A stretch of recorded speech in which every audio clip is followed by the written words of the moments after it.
काय करायचंय? फक्त नामस्मरण करायचं, नामस्मरण करायचं.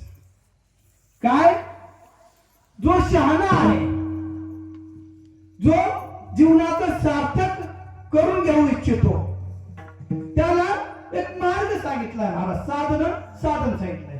तुका म्हणे सोपे आहे सर्वहुनी, तुका म्हणे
सोपे शहाणा तो धनी घेतो येते, असा सोपा मार्ग सांगितला आहे.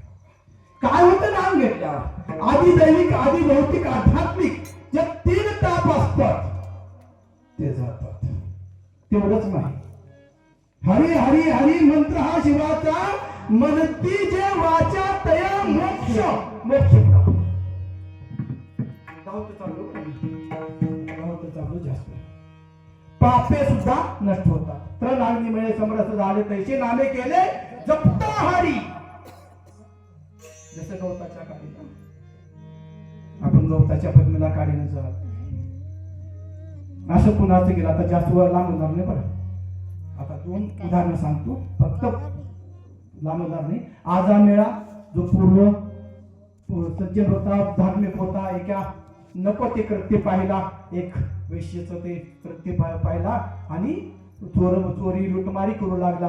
मग एक दिवस कृष्ण ते असणार भगवान तिथं घरी आले ना, आणि घरी आले त्यांना सांगितलं, बाबा रे तू नारायण आपल्या मुलाचं नाव ठेव, नारायण नारायण ते मुलाचं नाव का होणार घेऊन तिथं त्याचा उद्धार झाला. असं सांगतो होता त्याला लांब, त्याला फार मोठं सांगता येत आहे आजामेळाचं चरित्र.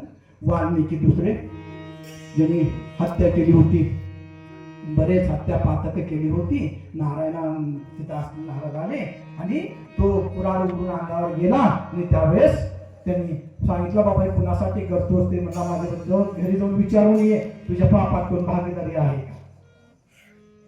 कुणी भागीदारी नाही. नवे हा तुझा परिवार द्रव्यद्वारा शंभर.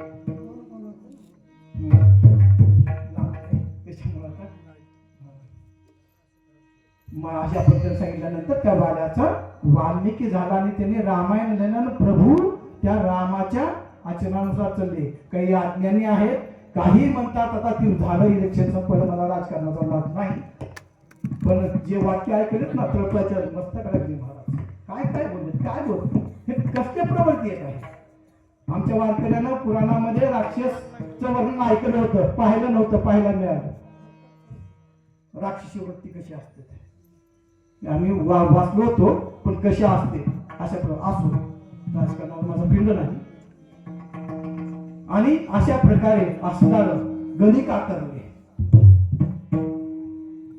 नाममंत्र कोटी जाईल पाप कृष्णनामे संकल्प धरूनही राहा. बरंच काही आता ते हरिपाठच पूर्ण त्याच्यात.